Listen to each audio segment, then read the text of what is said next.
Hey everyone, Keenan Gray here from DyeStat.com, bringing you a very exciting DyeStat discussions. And what a weekend we just had in New York City, the Millrose Games, probably one of the best Millrose Games we've had in a long, long time.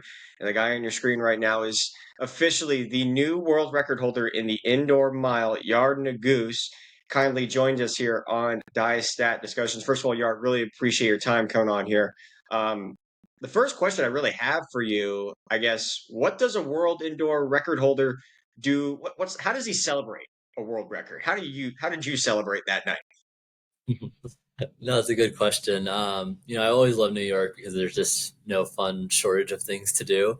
So one of my friends who lived in New York had already kind of set up like a little board game, this board game cafe place that we kind of went to, which I mean obviously sounds pretty chill, but there's just like very little you can like actually do when you're still in the middle of the season.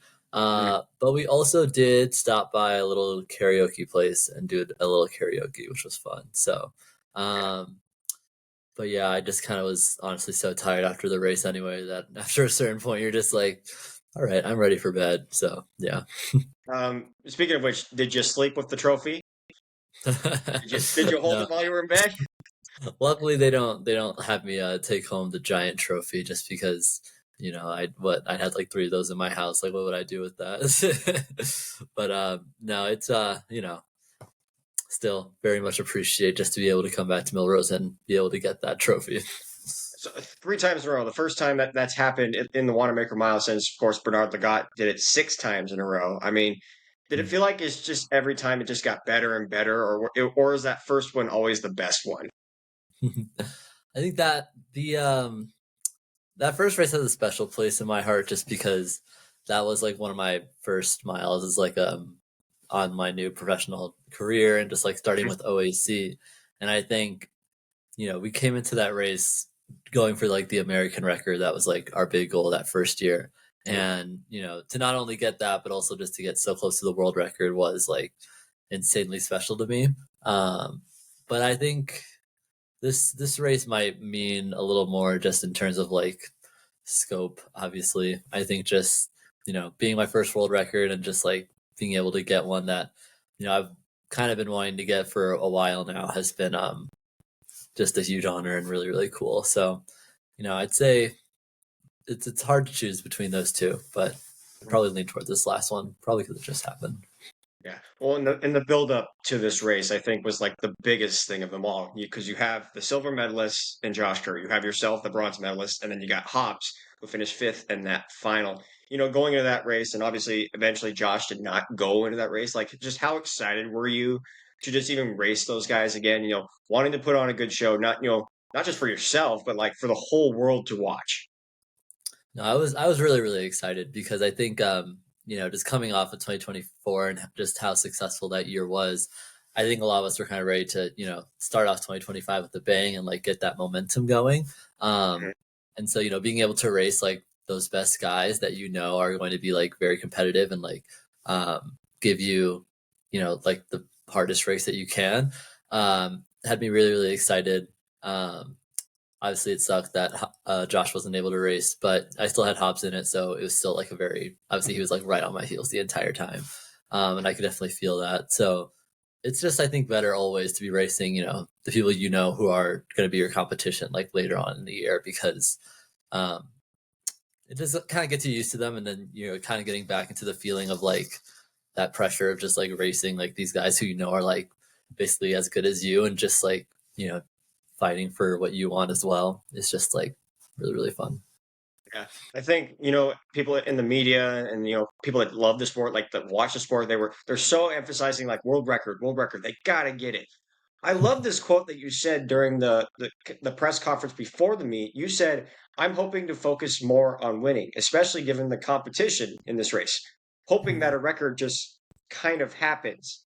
Is that something how you kind of approach every race? Is like, you know what? I'm just gonna go do my thing, and whatever happens, just happens as long as I get a good result out of it.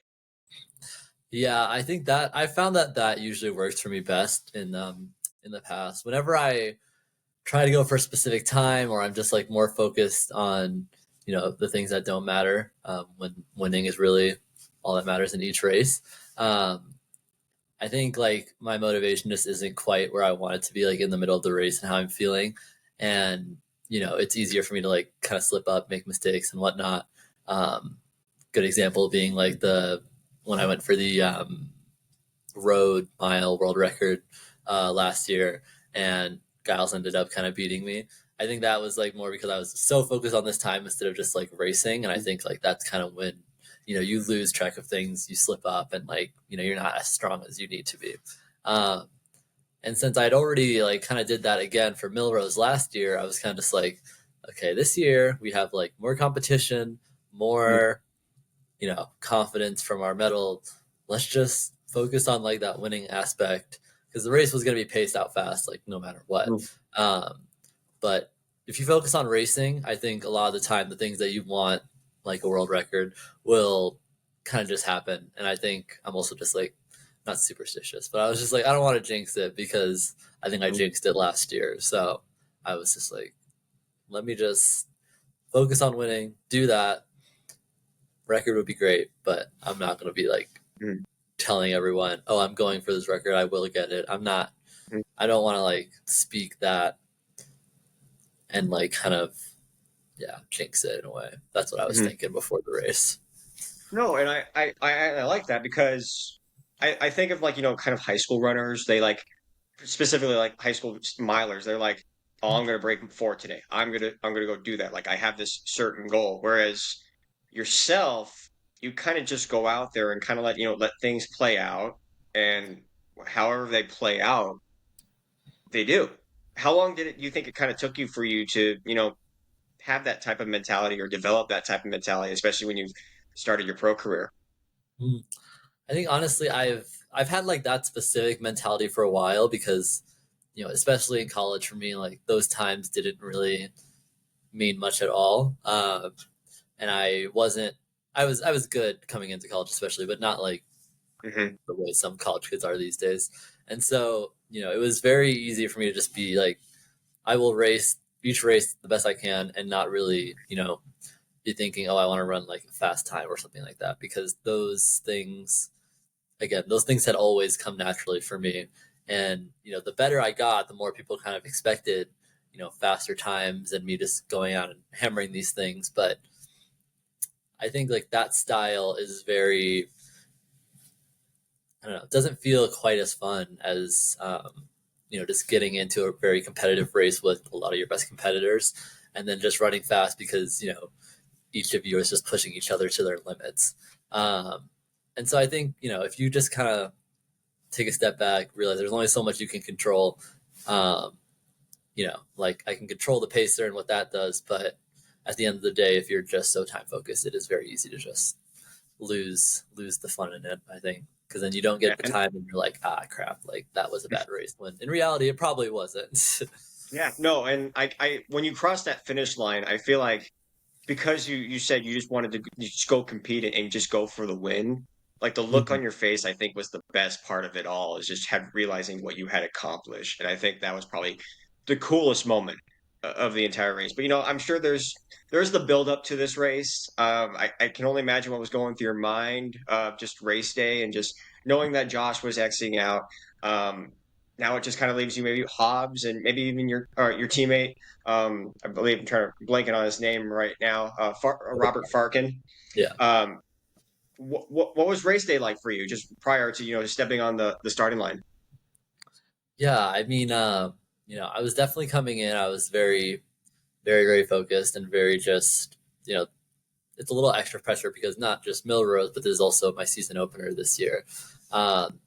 And usually in the past I had done like one more race before Millrose, so it was a little different. But I felt confident enough to be up to the challenge.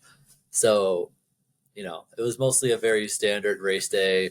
And then Dathan kind of lets me know that Josh isn't going to be in it. And I'm like a little disappointed only because, that sucks. It's like the worst thing that can happen, especially because, I mean, just to be able like that, and especially if you were like really excited for a race and then, something as random and terrible as sickness happens, there isn't much you can do about it. It feels very, out of your control. So I'm sure Josh feels terrible about it too. But it is, I think, when I heard that, I was like, ah, man, that sucks a little bit. but I was still very like, the race plan hasn't changed that much, because whether he was going to be in it or not, the race plan that Dathan and I kind of talked about the day before was pretty similar, and that was just be right behind the pacer, grind when he gets off. Like, he just believed that I was good enough to just go out and grind it. Like, I don't need to waste time behind anyone. And he was right, thankfully. But we got to the meet like extra early too. I remember that, because there was like, the last bus leaving was like 2:30 or something, and I was just, dang, like, I'm getting here at like 3 and my race is in 3 hours or something. But it was nice. We had a good time, just hanging out with me, and I had like a ton of teammates there. So we were being quite cheerful, excited, and it's always just good to have more people around on race day. I think it just makes you feel more confident in what you're doing. You get to see them race beforehand also, if you're like the last race. So it was just nice to kind of see everyone just get really excited for Millrose, because it is a race that I just get so excited for. And just walking in and seeing some people just being like, oh my god, Yared, like, just very excited to see me. And only doing a few of the autographs thing, because Dathan was like, you'll have time for that after, which is true. Yeah, but I mean, it was the first time you had walked into Millrose as an Olympic medalist. It's true, yeah. So I think that it holds some weight, 100%. And I kind of felt that too, just when they were doing introductions and whatnot. I think that was probably the loudest introduction, at least, I've heard at Millrose in a while. It just felt like everyone was very, very excited. I was just a little surprised. I mean, I knew it was going to be like, oh my god, it's Yared, but I think just, I don't know, the volume I was just very impressed by. That's part of the reason why I love Millrose so much in general. But I think when you were running down the home straightaway, like, people were saying "goose" or something like that.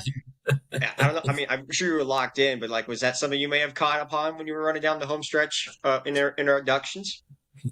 no, I did not catch on that, unfortunately. But if they did, that's super cool. Yeah, and especially, like I said, especially the impact you've really had the last, about half a year or so, especially now that you're been an Olympic medalist, and of course dating back to your time at Notre Dame. But that place was already rocking just because of a men's 3,000 race that will forever go down as one of the best all time. I mean, kind of speak to that a little bit with what Grant and Cole were able to accomplish. I mean, you're so familiar with Cole and being a 1,500 guy. You guys know each other so well, but to see him kind of step up in range and then just basically go wire to wire with Grant had to been pretty fun to watch, even though you were trying to focus on your own race. No, yeah, I actually did not get to see the race until like after my drug testing and whatnot, which was unfortunate, because yeah, it was so cool. But I just kind of heard like what they had ran, and I was just like, that's like really fast. And so it's just really, really cool, because I think we've talked about it, like US middle distance or US distance running is just at like such a good point right now. And I think all the milers, all at least most of the milers I know are going to be like pretty distance heavy, and can be like very good at stepping up in events. So I had no doubts that like Cole was going to do very well. But I think just seeing him like do like being right there with Grant is just like another level, because Grant is basically the 5K 10K like guy. He's like that guy for American distance running. And so it's just really cool to see, and it just shows like how fit that he is right now, and I think how fit Grant is right now. And it just gets me really excited, because I was kind of in my head, I was just like, damn, I wish I had somehow been able to race both races at the same time. Definitely could not have, but it would have been really cool if I'd been able to like been a part of that as well. And really glad I was in the mile. But that race seemed like just, I don't know, one of the most insane 3Ks I've seen in a long time. So it just makes me, it's just really cool. And I only regret that I wasn't in it, but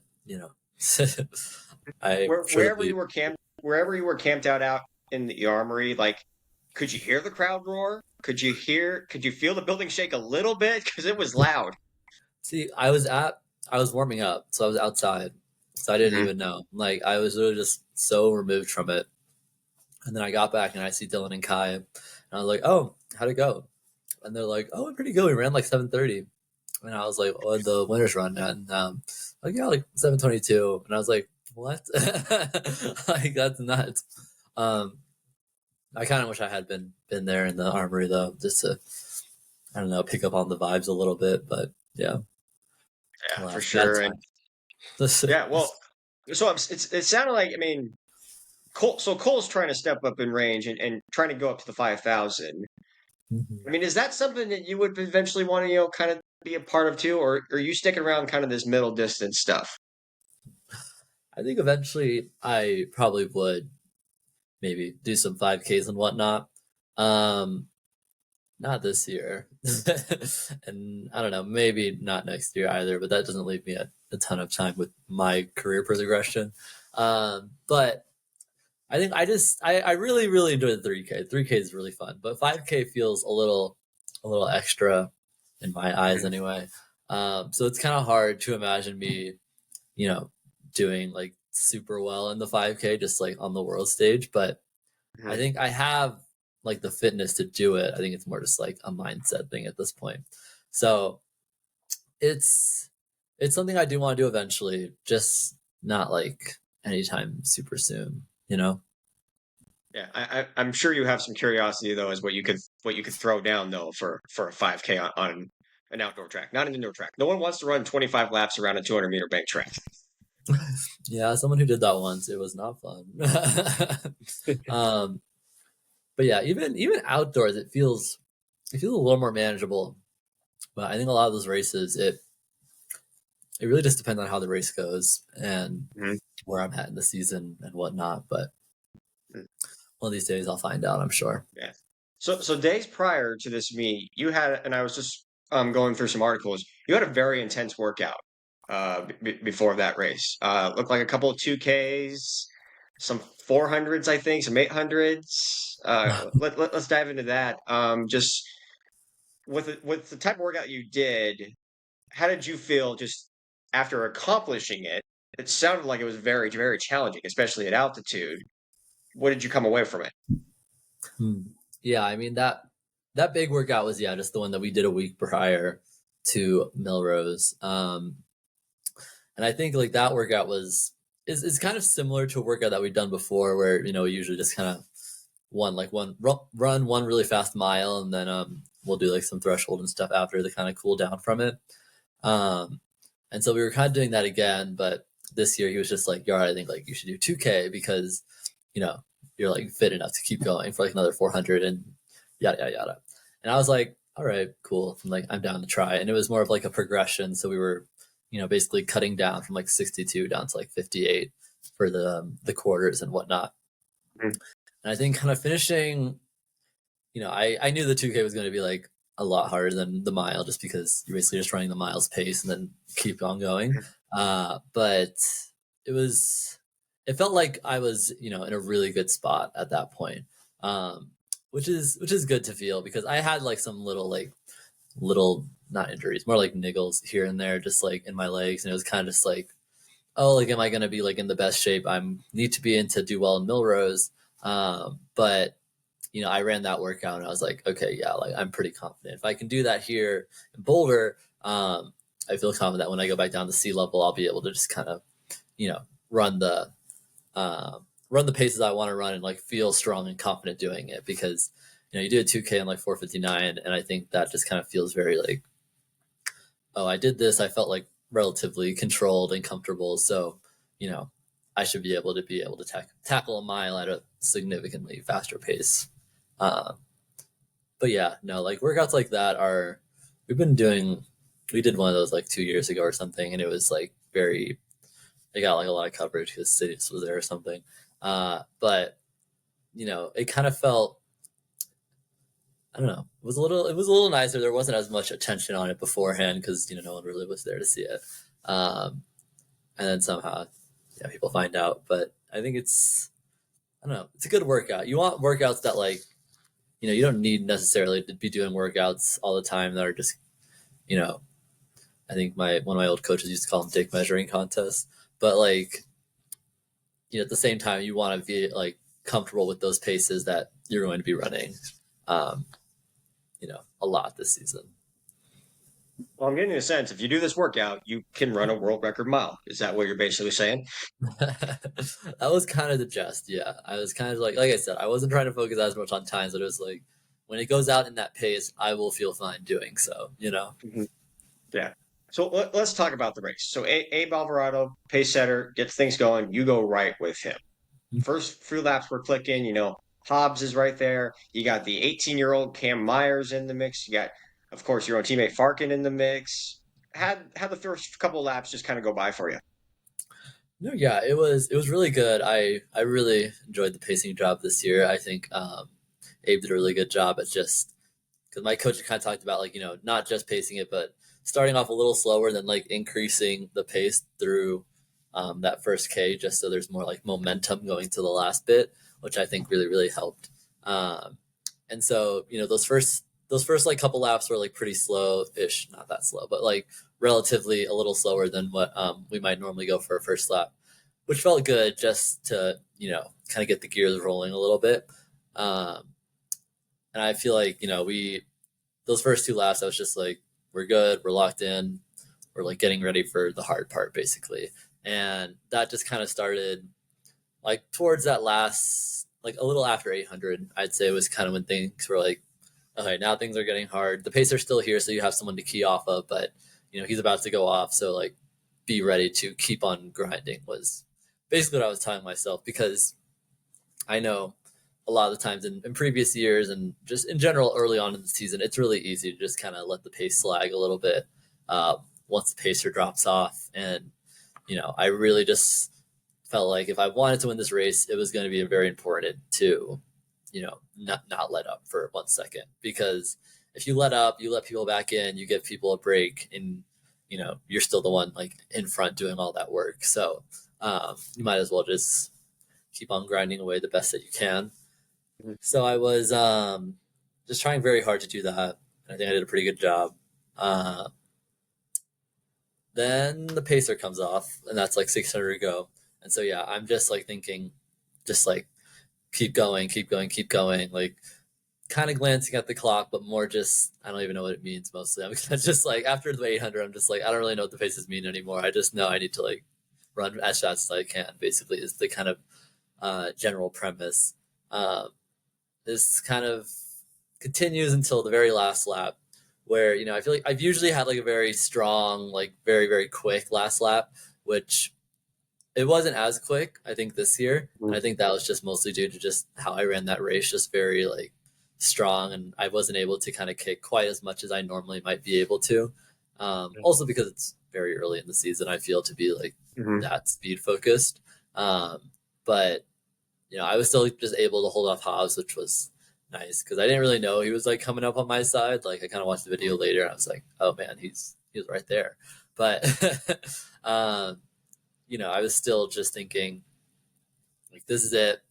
If you want it, like now's the time to show it. Just leave it all out there, and yeah, that's what I did. So What I have you ever been on a lap that's been that loud before? I know it's an indoor track facility, and you've ran at Hayward many times before, but just I standing along trackside there, I have never been in an environment for a track meet that's been that loud before.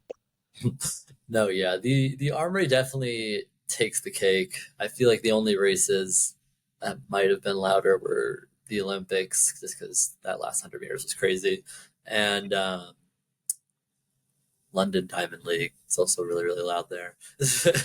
But the I think as far as indoor races go, that's definitely the loudest one because it is just I don't know how, but they just get so many people in there, and I don't know, it just feels very like closed space, so it just all like reverberates like right on top of you. Yeah, no, like you said, like they're right on top of you, and it's not necessarily like a huge stadium, but when you're confined to such small spaces, you can create such loud volume in there, Oh, which I think fuels you as athletes to run faster. And so, with that being said, that last lap, you're trying to hold off Hobbs. You're trying to go after your third Wanamaker title, but you cross the finish line, you win, and you look over the clock, world record. and this is a guy from Louisville, Kentucky, which everybody's seen the photo. We've seen the glasses. We've seen that photo. I mean, just how did you take in that moment? How did you process that moment after what you just saw right there? Mm. No, I was mostly just, I don't know, insanely proud of myself. I feel I kind of knew it happened right after I crossed the line um, because you kind of know these things when you're generally close enough. Hmm. But it was very just like, wow, like we finally achieved this. It's funny because it's been something I've been so close to in the past, and no one cares if you're close; they just care if you beat it. But you know, very similar effort and just very like totally different feeling. Um, because now I like not only came away with the win, but just with a record that you know just carries so much weight. I think when I was really just conceptualizing what like world record means, I was just like, this is really the fastest anyone has ever run indoors for the mile, and that feels like very special to me. It was very just hard to believe that no one else has ever done this ever in the whole world and all time. Like this is it, and it just feels really really cool, and it makes me really really just happy and proud that I was able to come away with something that I feel is so rare in our sport a lot of the time anyway. Yeah. I think also the nice thing is you got a nice little hefty check as well for breaking the world record, $25,000. I think that was I mean that's a big deal. And we in this sport, there's always talking about like we're not getting paid enough. We should get paid more. I mean, to have like a nice little hefty check like that, like that's gotta feel pretty good. Do you have any idea what that's gonna, what you're gonna do with that? I saw you potentially you told Lewis that you maybe want to build to get a house or something like that. Like maybe you want to put it away. What's the plan with $25,000? No, yeah, the plan is I was actually kind of looking at buying a house. So I was like, I'd probably just put it towards the down payment that I already was thinking of putting down, just because I feel, I'm not like a huge spender kind of person. I feel weird about getting like really expensive or nice things a lot of the time. So for me, it's been very very practical just to, you know, either save it or use it on something that you know you actually kind of need. Um, and I feel very fortunate being like one of the few runners who can actually make um, a decent enough wage to like have the option to buy a house. I feel like a lot of the time that's quite rare in our sport unless you're at the very pinnacle of it, basically. um, but I think slowly but surely we're getting more of the appreciation that we deserve in a lot of ways, because our sport is insanely huge, and should be compensated as such. So it was very very nice of the Millrose to be able to provide that as a you know it wasn't really something I was thinking about beforehand, because it's just like, again, I want to win this race, and then whatever I run, what happens. But yeah, I think like I said, I'm pretty practical. Yeah. But like you said, I mean, you're being compensated for, what you accomplished, and I think rightfully so. I mean, Noah Lyles has always been a big advocate about that, and it sounds like yourself is trying to, make sure that your voices are heard out there to make sure you guys are paid for what you do as professional athletes. One of the funny things though, Dathan was handed that check, and the first thing he said was, "So am I getting 50% of what he just got out of this check?"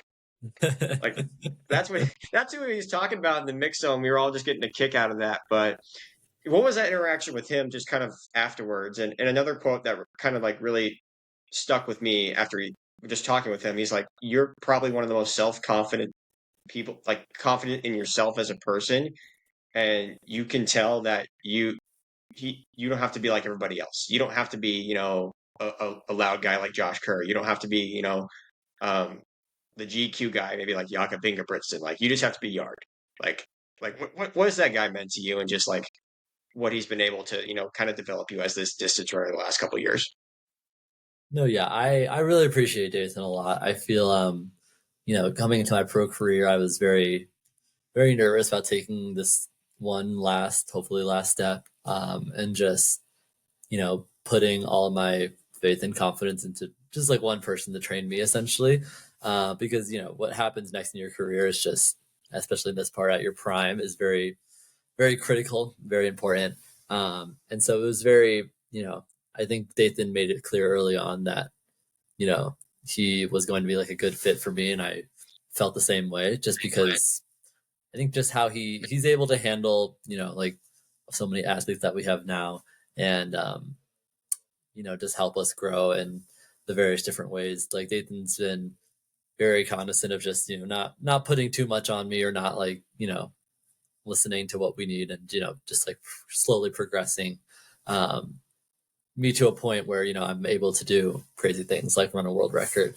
So I definitely wouldn't be, where I'm at without him. I feel like it's, hard to find a good coach a lot of the time. And so I'm just really grateful that I was able to find one, and just, really happy that he's here to celebrate it with me.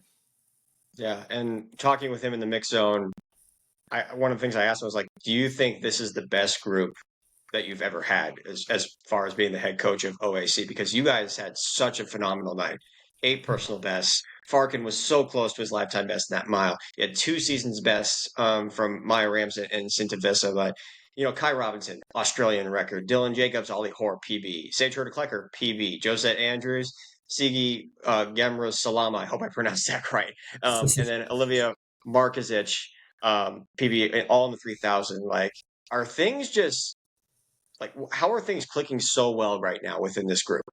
I think honestly, a lot of it I've always kind of attributed to do is like a team camaraderie sense. I think just, especially when you're racing, in the same race with those guys, like Dylan and Kai are very close, being 2 of the newer people that join. And so I felt it was very fitting to have like those 2 basically around the same time and just be finishing right next to each other. Because, we're all like very connected and in tune with each other, and just, we all want the best for each other while still, being able to compete against each other. And I think just being surrounded by people who, are going to push you to the best of your ability is really important, and kind of hard to find in a lot of ways, because, there a lot of times you can get like bad blood stir up from it. But I think my team's done a very good job of just, keeping it lighthearted, and still at the same time like pushing each other, and like, wanting the best out of each other at every step of the way, because it's definitely hard to do this sport alone. I'd say I've never done it alone, but I can imagine it'd be very, very difficult. If I was doing this just all on my own, I don't know if I would be able to a lot of the time. So, I think just, being around like-minded people who are going to be pushing you to the best of your ability is just really, really important to me. And I think just to our team's success in general. And the more you kind of feed off of each other, the more success you're probably going to see from each other, which I think, a lot of teams can say that about themselves and their individuals. And it's in this case, like, I mean, track is an individual sport, but when you have 10, 12 people in a group, it really does kind of feels like a little bit like a cross country team in some sense. No, yeah, 100%. And it's like, a lot of times, like, you're not even, I mean, there's only 2, 3 guys that I'm competing with for real on my team anyway. So, all those other people are still people I want to support, like watch their races, be there for, just because, it feels like we still are all training together, at least all the guys and all the girls, we're all like training together, doing the same workouts, doing the same stuff. So, you just want to be there for them. I'm going to read you a couple of facts about the world record and the Wanamaker Mile. And after I each read a fact, I want you to give me a 1-word response to it. Okay? Okay. The first world record in the Wanamaker Mile was set back in 1955 by Gunnar Nielsen at Madison Square Garden. Yeah, it's ancient. The first American to set a world record in the Wanamaker Mile, you have to go even further back, 1948 by Gilbert Dodds. 1948, Jesus. Yeah, it's crazy, I'd say. Last time an American man set a world record in the indoor mile, which I'm sure you probably ever heard, was 1978 by Dick Burkle. Oh, yeah. They like overdue, I feel. And then just to go back to 1885, the first American to have a world indoor mile record Lawrence Myers, 4:39.2. Oh man, um that's something. That's my one word response. Like As I I've know read it's all these as yeah. I've read all these stats to you, now kind of just elaborate a little bit on like what I just read to you and kind of putting things into perspective with all those. No, yeah. I mean, it feels I can't believe it's been like that long for a lot of those things you said. I think so much has changed in our sport since even the 70s, much less the 1800s. But I think like I kind of mentioned this in my post is like it feels like you're a big part of history when the actual last time these things happened were like essentially like long gone history at this point. Um, and I'm like it's really kind of awesome to hear that I'm kind of part of this. I don't know, not legacy, I guess, because this feels very sparse and long time ago. But just to be like up there with these people who these guys who are doing such crazy things, at least for their era, um, and kind of finally bring some of that back to America because I think a lot of the time, like you said, American distance running now has just been you know on the up and up. I think these last couple of years, um, and it's just really really cool to be a part of that. I think being a part of an age of running where not only the Americans are good, like everyone is really really good is really really cool. And I think it makes me feel like I appreciate it more versus if I was good at a time where like no one else was really that good. Um, so it's really really cool when you take all that into perspective. And everybody like their running stories, they come from different backgrounds. You yourself, before you even ran, you were a bowler. You decided to walk away from bowling, and now you've taken on a professional career as running. When's the last time you bowled, and what's the highest score you ever bowled? The last time I bowled, we went to this wasn't a real bowling alley. It was one of those like tiny little bowling alley things that me and my teammates went to early in the fall. So that was kind of the last time I bowled. The highest I bowled was yeah, like back in high school when I actually knew how to bowl, and I think I got to like 170, 180, um, which I mean seems good, but wasn't that good in comparison to like my bowling team of professional. Way Not better than I've ever done it before.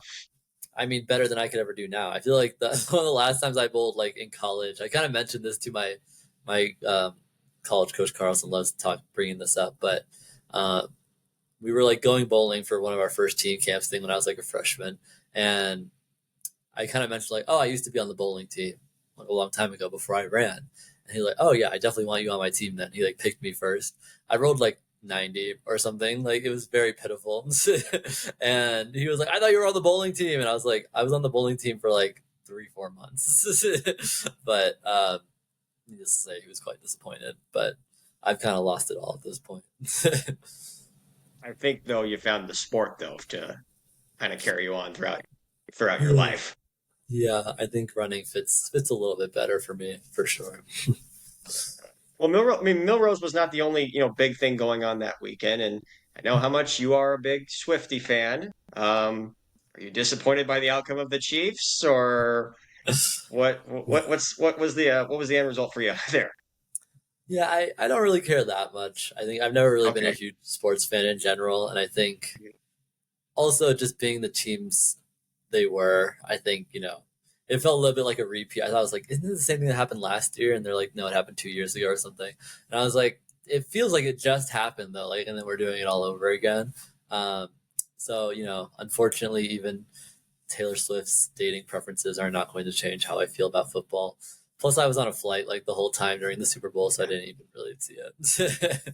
But But though you are a Notre Dame alum, and I got to imagine you had to pay attention to the national championship this year when they played Ohio State.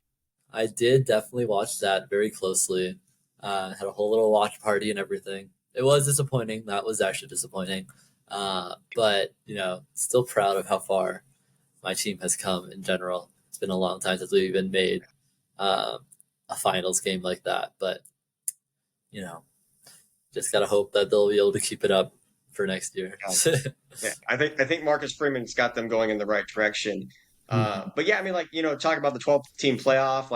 How fun was it just to watch all four of those games? Just be a part of this journey because, like, I imagine when you were in school, like Notre Dame football has always been good. It Yeah. just wasn't quite there when you were in school. See, the thing is, we were actually like very good when I was in school. Like we kind of talk about how we only lost like one home game the entire Hmm. like 4 years I was there. I was there 5 years, but the 4 years I was there for undergrad, Hmm. um, it just felt like we'd get to the playoffs and then all of a sudden we just suck. Like, so which was unfortunate. Like, it feels like we got to like that top four and then we'd lose that first semifinal. So it would just be kind of annoying. Uh, but, and also this year was weird too, just with how we lost to Northern Illinois or something like that. But it's I think I like this new format a lot more. I think it gives teams who like might not be ranked like as high the chance, and like none of those like guys who made it to this finals or semifinals were like in the top four just because you know they just got outplayed a little bit. So I think it's definitely a cooler setup, and it's cool to see Notre Dame doing well because I get so much love from Notre Dame, so it feels good to just kind of be interested in some stuff that's going on back there. Definitely was fun to watch, the Irish. I know a lot of people, they're not big fans of Notre Dame football, but I definitely enjoyed watching their run. So it was cool for them to, kind of carry that on throughout their entire season. So, I mean, dude, you're only what? You're 25 years old right now. I mean, some thought you would break this world record last year. And you smashed it this time by half a second. I mean, where do you see your mile PB going down? I mean, it's the sport keeps evolutionizing, and like you can say it's the shoes, you can say it's the training, but I mean, at the end of the day, like people are getting faster, people are fitter, the training's better, the nutrition's better. Where do you see that mile time going down in the next 4 to 5 years in your peak?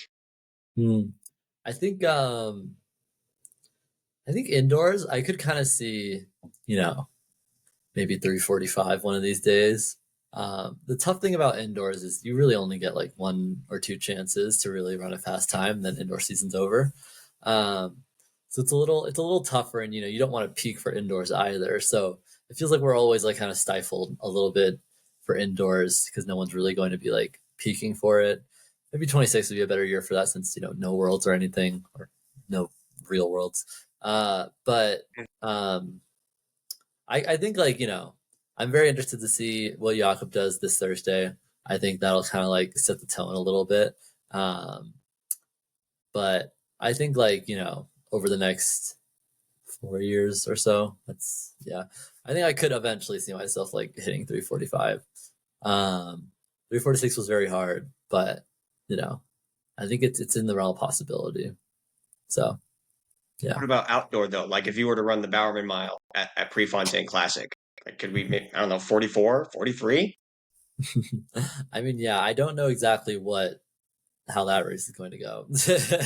But I don't even know when it is in the season, honestly. But I feel like, if I would really like to at some point like run under the world record. I think it's such an old one and it's been around so long and I'm a big proponent of like records are meant to be broken. Um even my own, like I don't want my own records to be the exception. So I think a lot of the time you know, it's hard. It's even hard outdoors because again, not that many miles are happening. It's mostly just 1500s. But I think if there's, I don't know, I think if there was like an event for it, like pre is probably going to be it. But if not pre, maybe like set something up at the end of the year or something to really, when you're really at your peak to just kind of be able to go for it. Um, but we'll see. We'll see. Like it though. I mean, I know the 1500 is an Olympic and world event, but wouldn't we like it just to see like the best of the best race the mile? Like, get the best guys from the United States, get the best guys from Great Britain, get the best guys from Norway, Kenya, all of those countries, and put them in one race and run a full mile. Because I know in Europe they're not necessarily a fan of the mile, but here in America, we love it. Oh, I love it too. No, it's one of my favorite. I love it way more than the 15. So, despite the small difference, it is, you know, definitely underrated in a lot of ways. Although I do think the 1500 and mile records I feel like are like equally difficult in a lot of ways. But no, yeah, I think it would be really, really cool just to get, you know, a really like strong race setup where, you know, we have all the tools we need to go out and do it, but we'll see. Well, 2025 has obviously started off with a huge bang for yourself. What does kind of the next couple of weeks? Are you going to run at USA Indoors here at Staten Island? No, I won't be doing USA indoors, unfortunately. I might be doing another Boston last chance meet that a few of my teammates are going um, to either do like some 15 mile or 3K. We will see. Uh, I haven't really got a chance to like talk with Dathan, I guess, about next steps. So we'll see what he's thinking. I'm not too particularly picky, honestly, but I did run the world record, so it's kind of just like, why do I need to run the mile again? That's at least how I'm thinking of it. But yeah, I think I'll do like one more indoor race, then get ready for outdoor. Grand Slam coming up soon, so very excited for that. And of course, in September, when the World Championships are in Tokyo, like we're hoping to see a rematch with, Cole, yourself, Jakob, Josh, throw Hobbs to the mix as well. Like, Mhm. where do you see yourself going into, assuming you make that World Championship final? Nothing that happens here from from now until then, but do you believe that you could be a world champion in that 1500? 100%. I think this kind of feels like my year in a lot of different ways. Um, and Tokyo feels like a very, very fun place to win it. Mm-hmm. I think, especially given how Tokyo was where I didn't even get to race at the Olympics 4 years ago.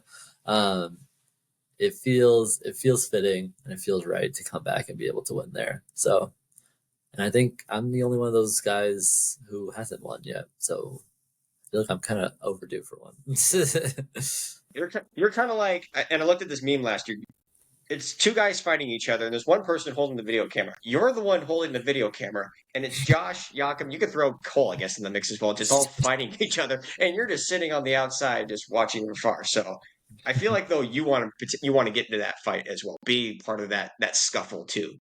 No, yeah, I definitely want to be there when it comes to that final at Worlds. So I'm feeling good about it, though. This was a great start to the year to kind of show where I'm at. So yeah, It was a very, very good start, and again, so many people are proud of what you've been able to accomplish. Bringing new American distance running up to where it's at right now.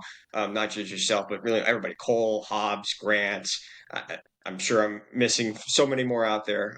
But Yard, I really appreciate your time hopping on here for DyeStat discussions.